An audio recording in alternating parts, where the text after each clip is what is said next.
We are deeply concerned about the allegations that Prime Minister Trudeau has raised. And it would be important that India work with the Canadians on this investigation. We've been engaged directly with the Indian government as well. I think the most productive thing that can happen now is to see this investigation move forward, be completed. I just wanted to ask on the Canada-India diplomatic spat over the alleged murder of a Sikh leader in Canada by agents of the Indian government. I have two questions.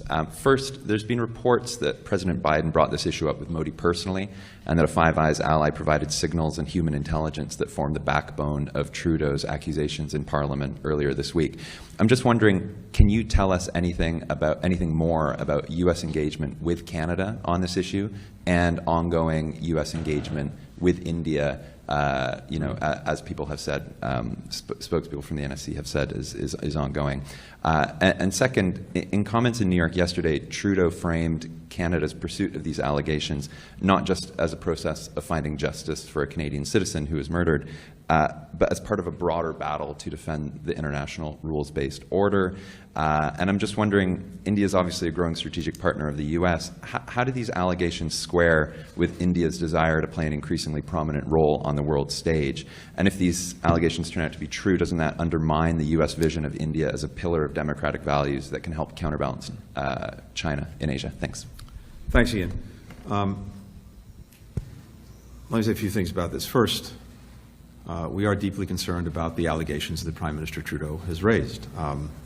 We have been consulting throughout very closely with our Canadian colleagues, and not just consulting, coordinating with them on this issue.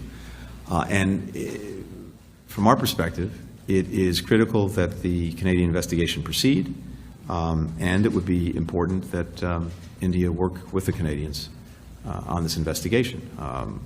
We want to see accountability, and it's important that the investigation run its course and lead to that result. I'm not going to characterize or otherwise speak to diplomatic conversations that we've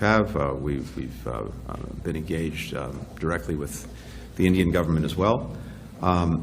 And again, I think the most productive thing that can happen now is to see this investigation move forward, be completed, and we would hope that our Indian friends would cooperate with that investigation as well. More broadly, and you've heard me speak to this, we are extremely vigilant about any instances of alleged transnational repression, something we take very, very seriously. And I think it's important more broadly for the international system that any country that might consider engaging in such acts not do so. So it's something that we're also focused on in a much broader way.